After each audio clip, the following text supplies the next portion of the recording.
कि दुष्टों, तुम मुझे जहां से लेके आए हो वहां मेरे को छोड़ दो, और नहीं छोड़ोगे तो मैं तुम्हारी ऐसी दुर्दशा कर दूंगा, जितना तुमने छीना है उससे चौगुना तुमसे छीन लूंगा।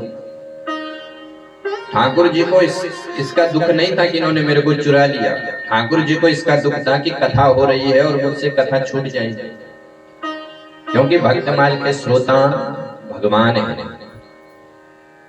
भगवान भक्तों की कथा को सुनते हैं। जैसे भक्त भगवान की कथा को सुनते हैं, ऐसे ही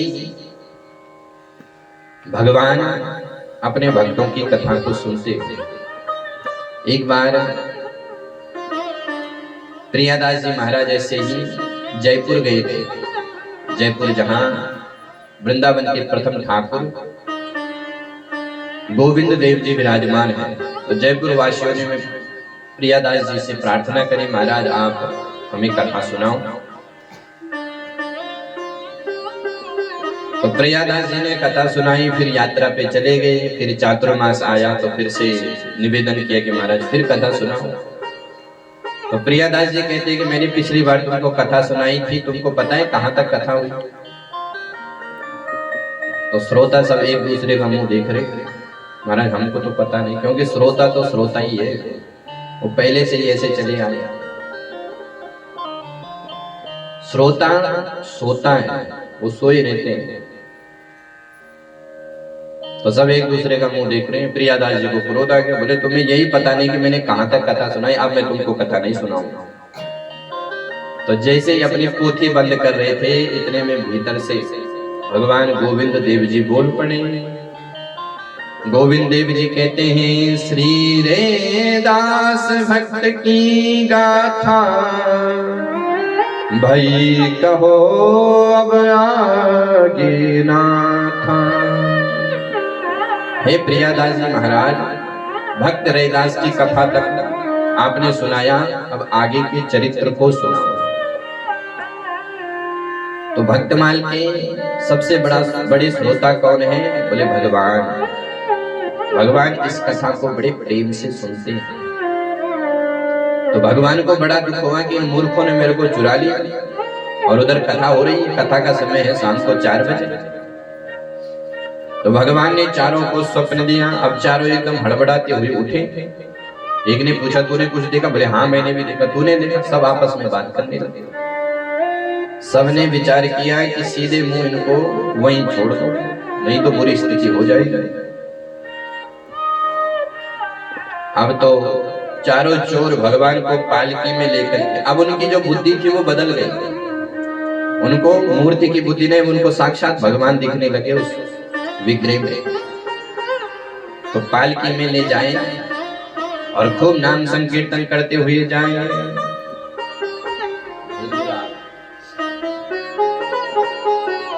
खूब नाम संकीर्तन करते हुए जा रहे हैं, और इधर प्रियादास जी महाराज अपनी तैयारी करेंगे, हम तो छोड़ देंगे। इतने में सेवकों ने कहा, महाराज आप ठाकुर जी की अगवानी करो।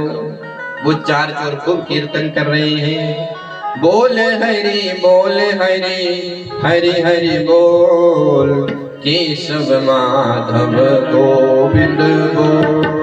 बोल हरि हरि हरि बोल, केशव माधव गोविंद बोल। केशव माधव गोविंद बोल। बोल हरि हरि हरि बोल, केशव माधव गोविंद बोल। बोल हरि हरि हरि बोल, केशव माधव गोविंद बोल।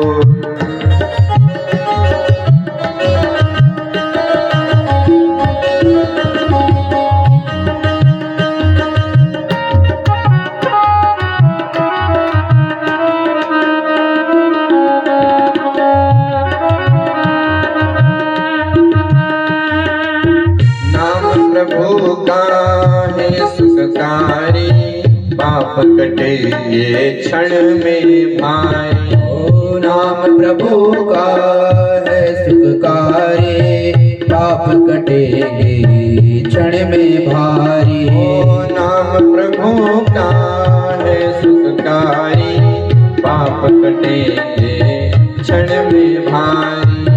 नाम प्रभु का है सुखकारी, पाप कटेंगे क्षण में भारी। नाम कपीले अमृत घोल, नाम कपीले अमृत घोल। बोल हरि हरि हरि हरि बोल, केशव माधव गोविंद बोल। बोल हरि हरि हरि बोल, केशव माधव गोविंद बोल।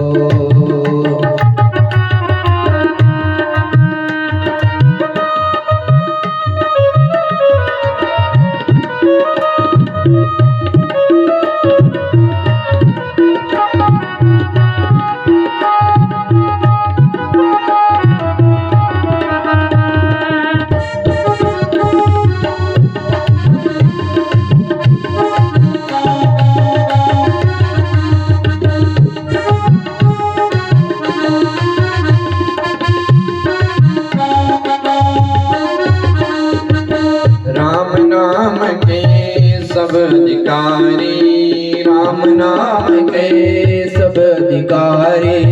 बालक वृद्ध युवा नर नारी, बालक योद्ध नर नारी। बालक वृद्ध युवा नर नारी, बालक वृद्ध युवा नर नारी। राम नाम के सब अधिकारी, बालक वृद्ध युवा नर नारी। राम नाम के सब अधिकारी, बालक वृद्ध युवा नर नारी। ओ हरि जपित उत कितौ न डोल, हरि जपित उत कितौ न डोल। जन्म गवाता क्यों अनमोल, जन्म गवाता क्यों अनमोल। बोल हरि हरि हरि बोल, केशव माधव गोविंद बोल। बोल हरि हरि बोल, केशव माधव गोविंद बोल। केशव माधव गोविंद बोल।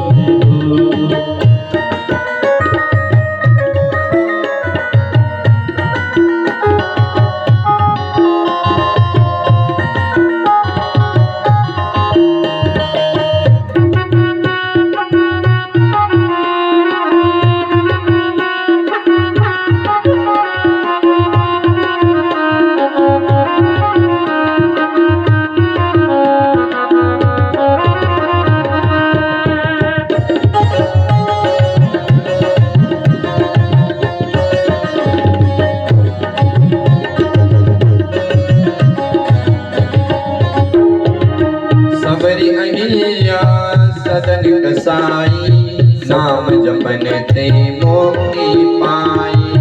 सबरी अहिल्या सदन कसाई, नाम जपन ते मोक्ति पाई। सबरी अहिल्या सदन कसाई, नाम जपन ते मोक्ति पाई। सबरी अहिल्या जपन कसाई, नाम जपन से मोक्ति पाए। नाम की महिमा है अनमोल, नाम की महिमा है अनमोल। राम की महिमा है अनमोल, राम की महिमा है अनमोल। बोल हरि हरि हरि बोल, केशव माधव गोविंद बोल। बोल हरि हरि हरि बोल, केशव माधव गोविंद।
प्रभु तेरे भवसागर से पार लगाए, भवसागर से पार लगाए। जो शरण पड़े प्रभु तेरे, जो शरण पड़े प्रभु तेरे भवसागर से पार लगाए, भवसागर से पार लगावे।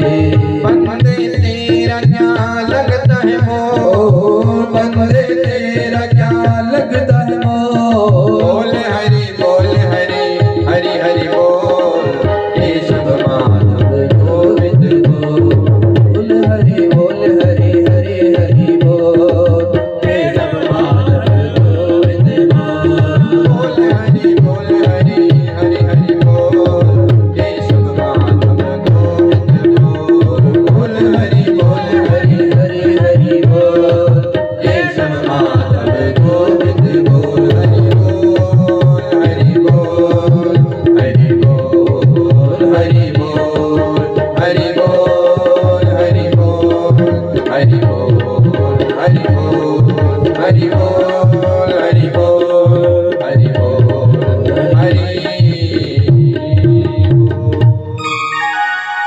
बोलिए राधा गोविंद भगवान की जय। तो चार चोर खूब कीर्तन करते हुए आ रहे हैं। खूब आगेवानी प्रियादास जी महाराज और लालदास जी महाराज ने किया। तो यहाँ से प्रमाणित होता है कि भक्तमाल के श्रोता भगवान है। अब दूसरी घटना सुनो। प्रियादास जी महाराज विराजते हैं वृंदावन में। कहाँ पर? सुदामा कुटी में। तो एक बार प्रियादास जी महाराज भक्तमाल की कथा को कह रहे थे, तो एक अलवर के सेठ थे, वो कथा सुन रहे थे। तो जब प्रियादास जी ने भक्तमाल की कथा को श्रवण कराया तो उनके सेठ जी के मन में आया कि ये भक्तमाल की कथा तो बड़ी दिव्य है, संत कृपा करते हैं।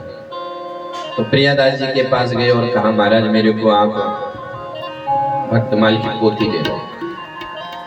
प्रियादास जी ने कहा, क्यों? बोले, महाराज मैं व्यापारी हूं, मैं भजन नहीं कर सकता, लेकिन आप भक्तमाल की महिमा गाते हुए कह रहे थे कि भक्तमाल की पोथी को कोई अपने घर में रख ले और मरते समय अगर छाती पर भक्तमाल की कथा को रख दे तो उसका उद्धार हो जाता है। इसलिए महाराज आप मुझे भक्तमाल की पोथी दो। अब वो जमाना ऐसा था कि उसमें प्रिंटिंग नहीं होती थी।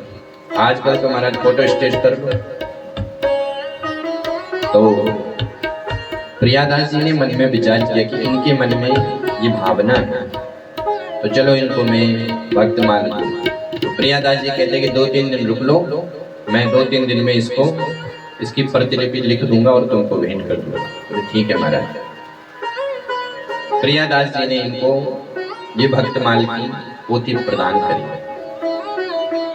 और पोथी को लेकर के महाराज सेठ जी अलवर पुनः राजस्थान गए और एक अलमारी में उसको रख दिया। कभी पूजन नहीं किया और बच्चों को बता दिया कि बच्चों जब मेरा अंतिम समय आएगा तो आप मेरी छाती पर भक्तमाल की पोथी को रख देना। बोले ठीक है महाराज, और अपने कारोबार में व्यस्त हो गए। पहले से ज्यादा कारोबार करने लगे, खूब अपने बिजनेस को बढ़ाया। समय आया, सेठ जी बीमार हो गए और मरने की स्थिति में पहुंच गए। और मरते समय क्या होता है कि व्यक्ति का जो शरीर है वो बिल्कुल शिथिल हो जाता है, वाणी मौन हो जाती है, कंठ अवरुद्ध हो जाता है, बोल नहीं पाता है। तो अब सेठ जी मर रहे हैं, बच्चों ने खूब आगे पीछे से घेरा और सब भूल गए कि पिताजी ने क्या कहा था। वो भूल गए कि पोथी भी रखनी थी। तो सेठ जी अब खूब इशारा करें। अब जैसे मर रहे थे तो यमराज के काले काले दूत आए, भयंकर भेष। अब सेठ जी ने कभी पुण्य किया ही नहीं था, हमेशा पाप की, जीवन भर खूब बिजनेस किया खूब, 10 की चीज 20 में बेची, तो अंत समय में सब याद आ जाता है। तो यमराज के काले काले दूत आए और सेठ जी को खूब दबाए। यम के दूतन आए दबाए, दई त्रास अरु कंठ रुकायो। यमराज के दूतों ने खूब कंठ को दबा दिया। अब सेठ जी बेचारे बोल ही न पाए, बिल्कुल घबरा गए। तो बोल तो पाए नहीं, लेकिन इशारे में कह दिया, बेटा पोते झिलमिट रोता नैन सैन रे गई सुआता। बेटा पोते बहू सब रो रही हैं कि हमारे पिताजी जा रहे हैं, पर किसी को ये होश नहीं है कि पोथी को रख दो। तो सेठ जी ने इशारा किया, अरे वो पोथी तो रख दो। तो एक ने समझ लिया कि पिताजी ने कहा था कि पोथी को छाती पर रखना है। तो दौड़े दौड़े गए, ते उठाए पोथी ले आए, धरी छाती पर अचरज छाए। जैसे ही सेठ जी की छाती पर भक्तमाल की पोथी रखी, तो अब सारा दृश्य बदल गया। यमराज के दूत गायब हो गए और धरत ही यम के दूत भजे यूं सूरन के आगे कायर जो। जैसे सूरवीर के आगे कायर भाग जाते हैं, ऐसे ही यमराज के दूत भाग गए और कंठ भी खुल गया, क्योंकि यमराज के दूतों ने दबाया था कंठ को। और जैसे भक्तमाल की पोथी रखी, तो यमराज के दूत तो भाग गए, सारे संत आ गए। कंठ खुलो नैनन जल धरियो, हरे कृष्ण गोविंद उच्चार्यो। जैसे कंठ खुला तो सेठ जी ने तुरंत हरे कृष्ण हरे राम पुकारा। अब तो सारे घर वाले प्रसन्न हो गए। सेठ जी कहते हैं कि अरे बच्चों, तुमने बड़ी कृपा करी जो मेरी छाती पर भक्तमाल की पोथी रखी, नहीं तो मेरा तो कल्याण कर दिया था यमराज के दूतों ने। बोले अब नहीं दिख रहे हो? बोले अब तो संत दिख रहे हैं। बोले कौन कौन से संत दिख रहे हैं? तो सेठ जी कहते हैं, नामदेव रे दास कबीरा, नामदेव रे दास कबीरा, सेठ धना पीपा अति धीरा, सेठ धना पीपा अति धीरा। नामदेव रे दास कबीरा, रामदेव रे दास कबीरा, सेठ धना पीपा अति धीरा, सेठ धना पीपा अति धीरा। ठाड़े सकल कहते हैं बाता, ठाड़े सकल हरि बात। सेठ जी कहते हैं, पुत्रों सारे संत खड़े होकर के एक ही बात कर रहे हैं, ठाड़े सकल कहें बाता, ठाड़े सकल कहें बाता। हमरे संग चलो अब साथा, हमरे संग चलो अब साथा। सारे संत कहते हैं, सेठ जी अब तो आप हमारे साथ में चलो। सेठ जी का प्राणांत हुआ, सेठ जी संतों के साथ में मिल गए। तो ये भक्तमाल की महिमा है।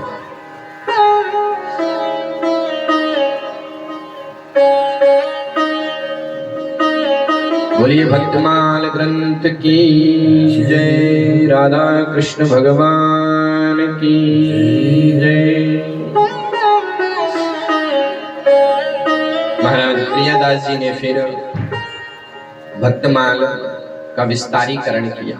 इन्हीं प्रियादास जी,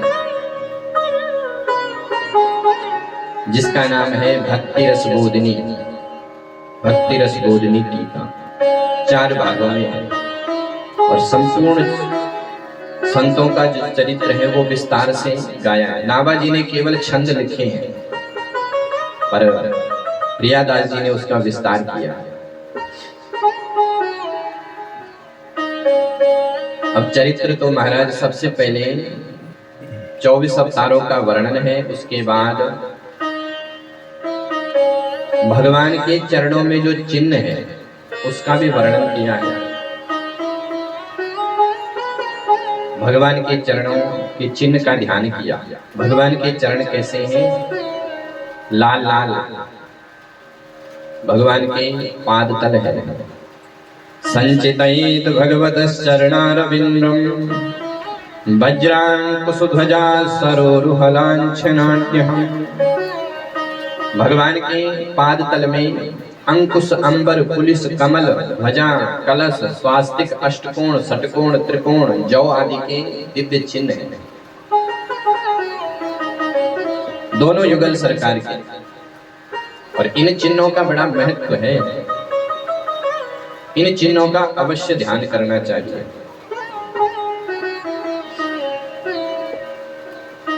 मन मतंग हाथी को बस में करने के लिए चरण चिन्ह का ध्यान करो। चरणों में अंकुश है। हाथी को किससे बस में किया जाता है? अंकुश से। तो मन हाथी है और मन रूपी हाथी को बस में करने के लिए भगवान का चिन्ह है अंकुश।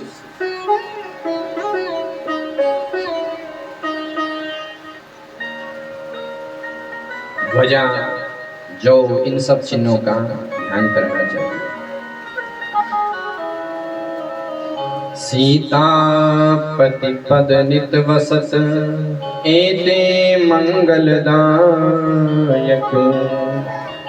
चरण चिन्ह रघुवीर के संतन सदा सहायक।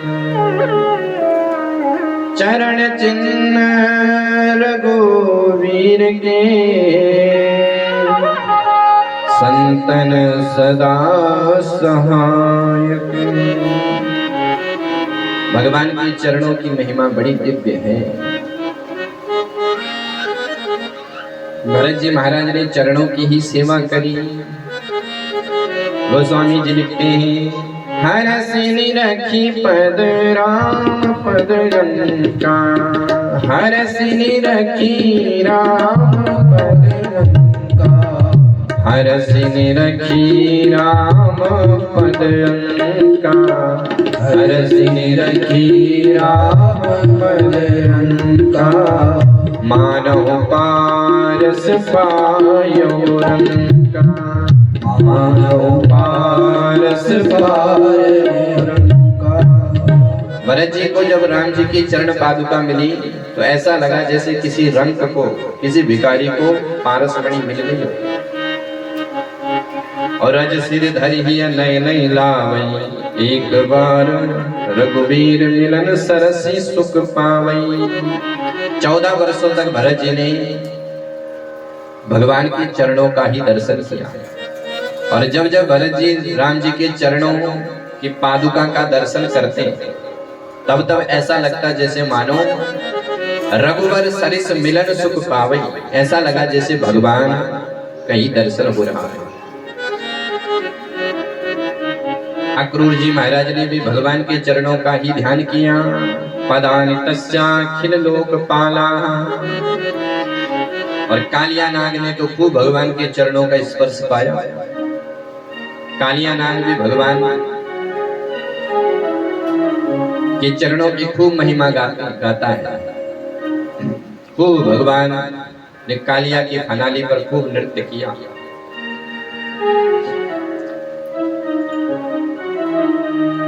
और गिद्धराज जटायु ने भी भगवान के चरणों का ही ध्यान किया।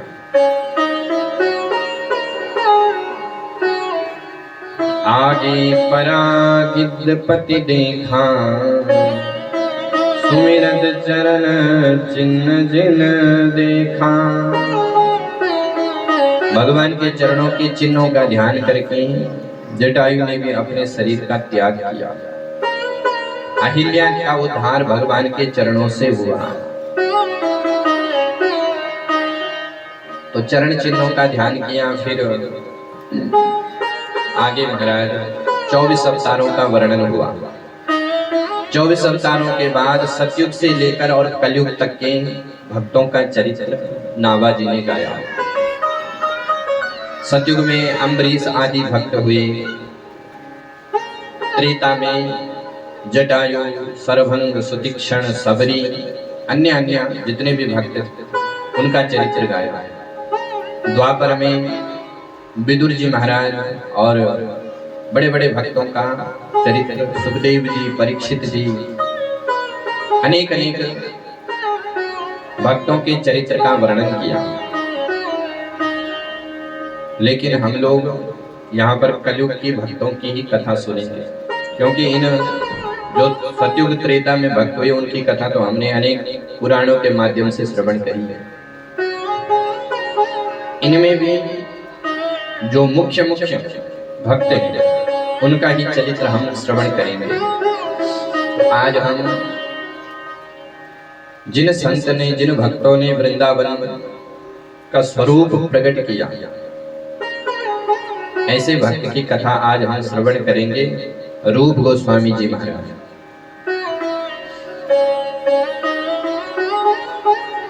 चैतन्य महाप्रभु जी के ये शिष्य हैं। चैतन्य महाप्रभु जी का जन्म हुआ नवद्वीप बंगाल में और केवल 48 वर्ष तक इस धरा पर रहे। 24 वर्ष तक तो गृहस्थ में रहे और उसके बाद संन्यास धारण किया। इनके पिताजी का नाम था जगन्नाथ मिश्र, माता जी का नाम सची देवी।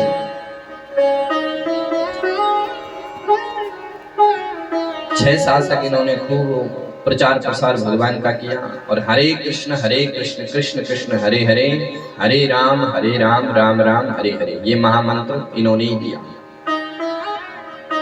इन्हीं की परंपरा में वर्तमान में जो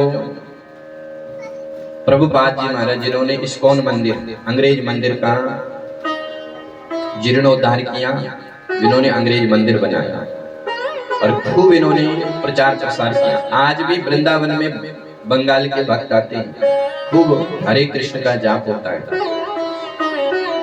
तो श्री चैतन्य महाप्रभु जी कौन थे? बोले राधा कृष्ण के युगल अवतार थे।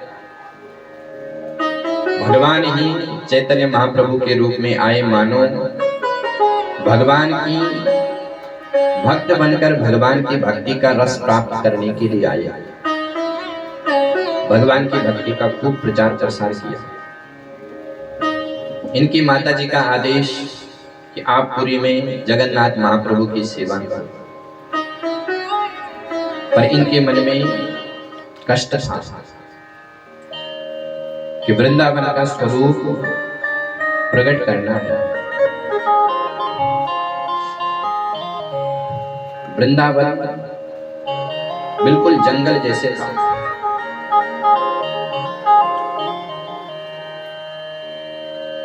तो एक बार पैदल चल करके वृंदावन आए जगन्नाथ से और 3 महीने तक रहे वृंदावन।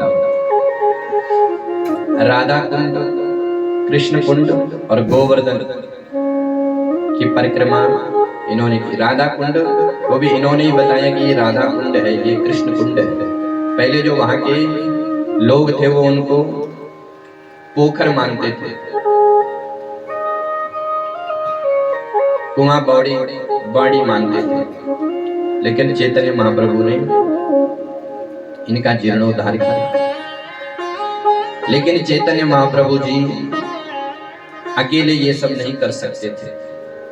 पुनः पुरी में चले गए जगन्नाथ। वृंदावन, मथुरा, अयोध्या, काशी पहले बड़ा दिव्य थे, लेकिन यवनों ने हमारे तीर्थ स्थानों पर खूब आक्रमण किया। मोहम्मद गौरी, गजनवी,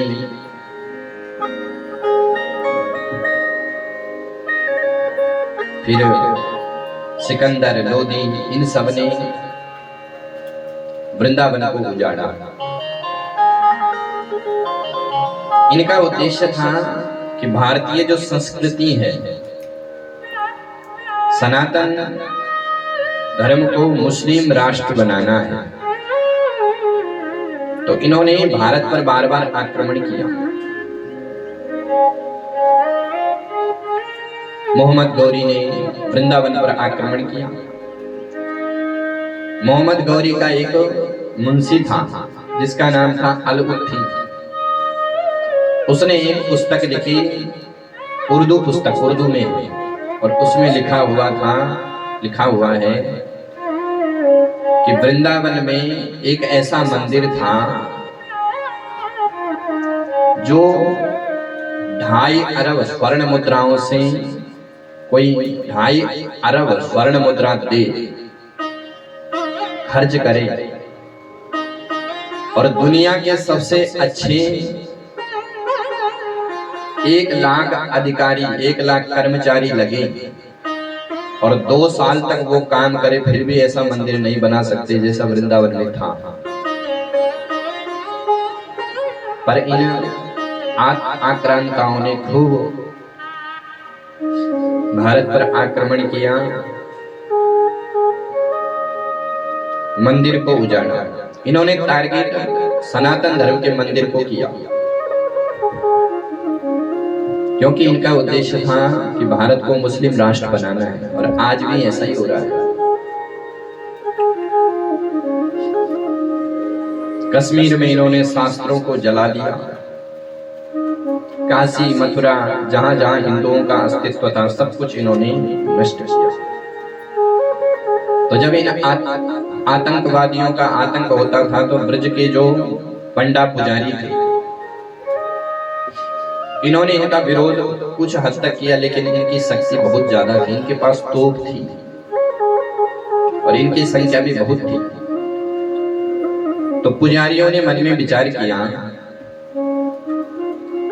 कि मंदिर तो दोबारा भी बन सकता है, लेकिन श्री विग्रहों को छुपा के रखो, इनको छुपा दो। तो भगवान के विग्रहों को उन ब्रजवासियों ने भूमि में गाड़ दिया, किसी ने कुएं में छुपा दिया, कोई सरोवर के किनारे छुपा दिया, कोई, जितने भी ठाकुर थे वृंदावन के, सबको छुपा के वो चले गए।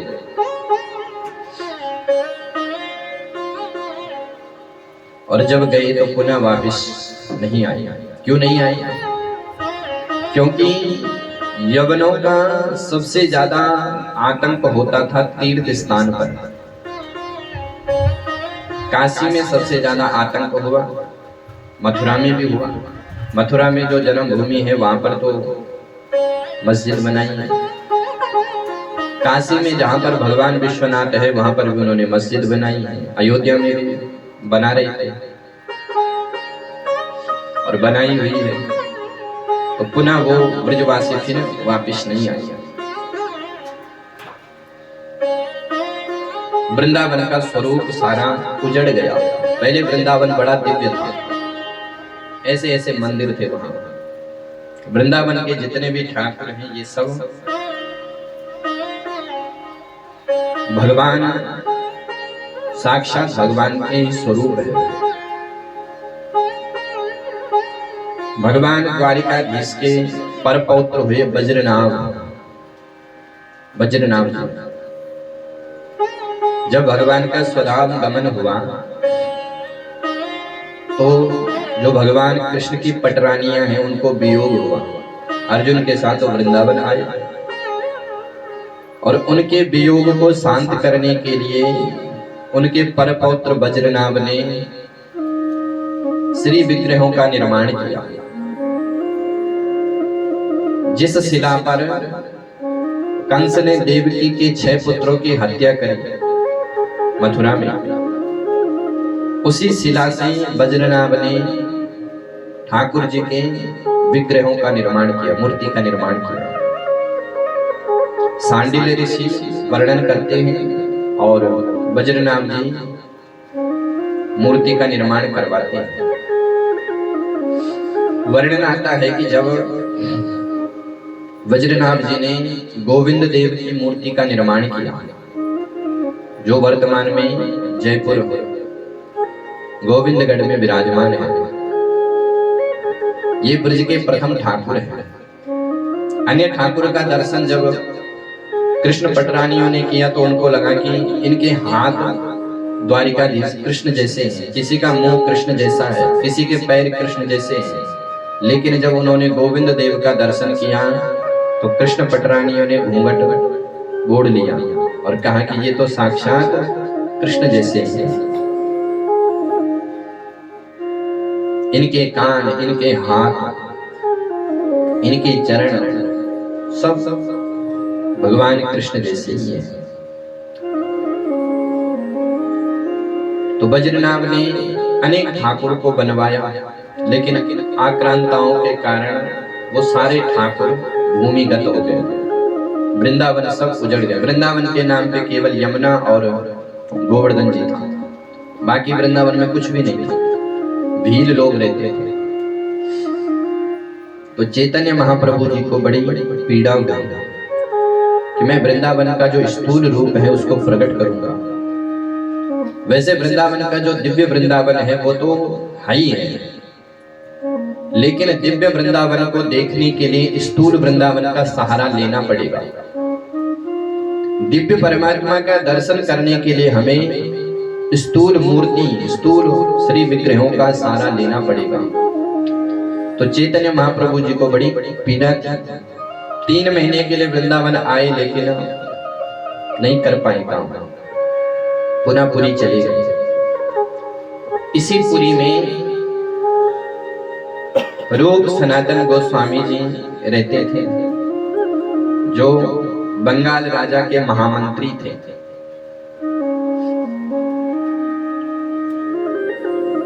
इनका नाम था अमर और संतोष, पूर्व का नाम, बाद में इनका नाम रूप सनातन पड़ा। तो इन्हीं को चैतन्य महाप्रभु जी जब प्रवचन करते थे तो ये सुनने के लिए आते थे। तो प्रवचन में चैतन्य महाप्रभु जी वृंदावन की महिमा का वर्णन करते हैं कि वृंदावन में ऐसे ऐसे ठाकुर हैं, वो सब भूमिगत हो गए, वृंदावन में बड़ा दिव्य है। तो रूप गोस्वामी जी को लगा कि मैं इनका वृंदावन में जाऊंगा और दर्शन करूंगा, लेकिन राजपथ पर थे, महामंत्री थे। लेकिन जब भगवान की कृपा होती है तो जीव संसार के सुख का त्याग कर देता है। नावा गोस्वामी जी लिखते हैं, संसार स्वाद सुख बात जो दुई रूप सनातन त्याग दियो, गौड़ देश बंगाल हुते सबही अधिकारी। संसार स्वाद सुख, संसार के सुख को ऐसा त्यागा जैसे वात चिम, जैसे कोई खाई हुई चीज जब वमन हो जाती है, उल्टी, उसी प्रकार से इन्होंने संसार के सुख को त्याग दिया। इनके पास अथाह संपत्ति थी। भक्तमाल में लिखा है और चैतन्य चरितामृत में लिखा है कि 22 लाख स्वर्ण मुद्रा इनके पास थी। 22 लाख स्वर्ण मुद्रा, हाया गया भुज भू भुज, धरती जमीन, घोड़े, गाय, इनके पास बहुत संपत्ति थी। 22 लाख स्वर्ण मुद्राएं बहुत होती है। और उन सब संपत्ति का इन्होंने कैसे त्याग किया? वात जिम। त्याग तो बहुत लोग करते हैं। कई लोगों को डायबिटीज हो जाती है तो मीठे से परहेज करते हैं। तो मीठे का त्याग तो करते हैं लेकिन मन से त्याग नहीं कर पाते हैं। मीठा देखते ही मन तो होता है कि एक रसगुल्ला खा लूं, लेकिन फिर सोचते कि नहीं नहीं शरीर बिगड़ जाएगा। पर मन से त्याग नहीं है, वो केवल जबरदस्ती का त्याग है। लेकिन इन्होंने संसार के सुख को कैसे त्यागा? जैसे कोई उल्टी करे और उसको देख करके जैसे घृणा होती है, ऐसे ही इन्होंने संसार को त्यागा। रूप सनातन ने विचार किया कि हम वृंदावन के ठाकुर का दर्शन करेंगे। वियोग प्रकट हुआ, हे ठाकुर, हम आपका प्रत्यक्ष दर्शन नहीं कर सकते हैं, लेकिन अपने श्री विग्रहों का तो दर्शन कराओ। रात्रि में इतना वैराग्य हुआ कि सब कुछ छोड़ करके वृंदावन चले गए और वृंदावन में भगवान का ध्यान करते हैं। रूप जी नित्य भगवान से प्रार्थना करते हैं कि हे प्रभु, मैं आपका दर्शन कब करूंगा, आपके श्री विग्रह का दर्शन मैं कब करूंगा। तो एक दिन रूप जी को स्वप्न हुआ और स्वप्न में मानो भगवान कहते हैं कि बाबा, मैं तो आपका इंतजार कब से कर रहा हूँ, मैं तो इधर गोमा टीला पर भूमिगत हूँ, मैं आपका इंतजार कर रहा हूँ। जैसे स्वप्न हुआ तो रूप जी की आंख एकदम खुल गई और छटपटा पड़े। भगवान जब दर्शन देते हैं तो सबसे पहले स्वप्न में दर्शन होता है, फिर अनुभूति में दर्शन होता है और फिर प्रत्यक्ष दर्शन होता है। प्रत्यक्ष दर्शन करना बड़ा असंभव है, लेकिन यदि किसी को स्वप्न में भगवान का दर्शन होता है तो वो भी प्रत्यक्ष के समान ही है। किसी को अनुभव होता है तो वो भी प्रत्यक्ष के समान है। तो भगवान ने स्वप्न दिया। दूसरे दिन प्रातः काल जगे तो एक छोटा सा बालक रूप जी के सामने आ गया और वो बालक वैसा ही जैसे स्वप्न के वो ठाकुर थे। बालक कहता है कि बाबा, गोमा टीला पर एक गैया जो है वो एक पत्थर पर दूध की धार बहा रही है, आप मेरे साथ चलो। तो रूप जी महाराज उस बालक के पीछे पीछे चले गए। देखा तो सचमुच जो स्वप्न में दर्शन किया, गाय माता का दर्शन किया, उस गोमा टीला का दर्शन किया। जो देखा तो गौ माता दूध की धार बहा रही है। रूप जी ने वहां की मिट्टी को हटाया। जब 7 हाथ मिट्टी नीचे से हटाया तो वहां से भगवान गोविंद देव जी प्रकट हो गए। बोलिए गोविंद देव भगवान की जय हो। सब सुख सागर रूप जागर, रयो वृंदावन धाम प्यारो, रयो वृंदावन धाम। रूप गोस्वामी प्रकट कियो जहां, रूप गोस्वामी प्रकट कियो जहां।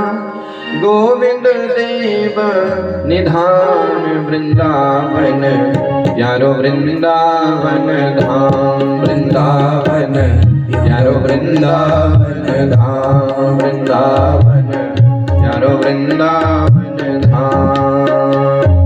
सब सुख सागर रूप उजागर, रयो वृंदावन धाम प्यारो, रयो वृंदावन धाम प्यारो, रयो वृंदावन धाम। रूप गोस्वामी प्रकट कियो जहां, रूप गोस्वामी प्रकट कियो जहां। गोविंद रूप निधान वृंदावन प्यारो, वृंदावन धाम वृंदावन प्यारो, वृंदावन धाम।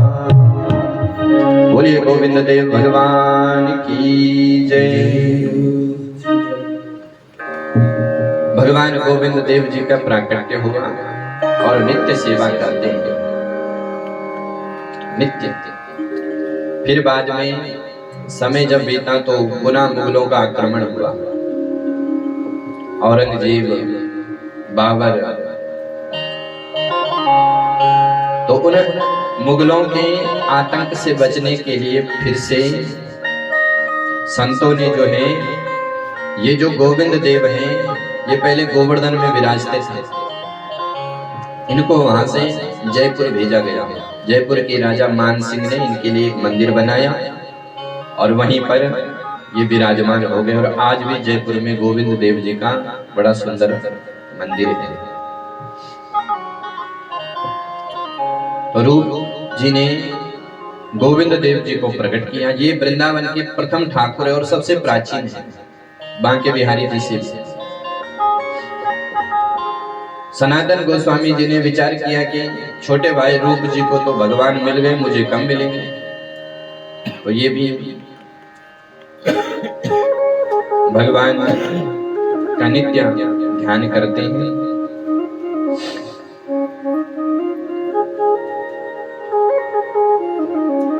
ये दोनों भाई जब राजा के यहाँ मंत्री पद पर थे तो रूप जी तो रात में निकल गए थे, लेकिन सनातन जी जा रहे थे, पर राजा ने इनको बंदी बना लिया था, जाने नहीं दिया। बाद में भगवान की कृपा से ये छूट गए, लेकिन इनका शरीर बिल्कुल कृशकाय था। रूप ने जब अपने बड़े भाई सनातन को देखा तो उनके मन में आया कि मैं इनको खीर का भोग, खीर का प्रसाद इनको पवाऊं, लेकिन दूध तो कहीं है नहीं। तो श्री राधा भक्त वांछा कल्पतरु है। मानो श्री राधा जी ने ही एक छोटी सी कन्या का रूप धारण किया और पहुंच गई रूप जी के पास। बाबा, हमारी गैया ने बछड़े को जन्म दिया है और 21 दिन हो गए। मेरी मैया ने कही है कि किसी संत को दूध प्रदान करो। तो श्री राधा जी ने जैसे दूध दिया तो रूप जी ने मन में विचार किया कि अब तो मैं अपने बड़े भाई सनातन को खीर का भोग अर्पित करूंगा, पर इनको तो कुछ आता ही नहीं था बनाना। तो रूप जी ने कहा कि अरे बिटिया, मुझे तो खीर बनाना आता नहीं है। तो राधा रानी कहती कि बाबा मैं ही बना दूं? बोले हाँ बेटी, तू ही बना दे। तो श्री जी ने स्वयं अपने हाथों से दिव्य खीर का प्रसाद बनाया और वह प्रसाद जब सनातन गोस्वामी जी ने ग्रहण किया तो हृष्ट पुष्ट तनु भये सुहाए, शरीर एकदम पुष्ट हो गया, क्योंकि स्वयं साक्षात भगवती ने खीर का निर्माण किया है। जब सनातन ने उस खीर को खाया तो एक दिव्य अनुभूति हुई। पूछा भैया ये खीर कैसे बनी? तो पूरा विस्तार से वर्णन किया। सनातन गोस्वामी जी रोने लग गए कि मेरे लिए साक्षात श्री जी ने अपने हाथों से खीर बनाया। अब तो सनातन गोस्वामी वहां से सीधे मथुरा में आ गए और मथुरा में ही कुछ दिन तक ये रहे। रूप गोस्वामी जी ने एक चाटू पुष्पांजलि का स्तोत्र का निर्माण किया, जिसमें श्री राधा जी की स्तुति है और उसमें राधा जी की वेणी को सर्प की महिमा दी है। एक बार सनातन गोस्वामी जी इस पुष्पांजलि का पाठ कर रहे थे तो उन्होंने देखा कि राधा जी की वेणी को सर्प की उपमा दी है। तो इन्होंने रूप जी को खूब डांटा, बोले तुमने राधा रानी की वेणी को सर्प की उपमा दी है। रूप जी ने कुछ नहीं कहा, लेकिन एक दिन तो राधा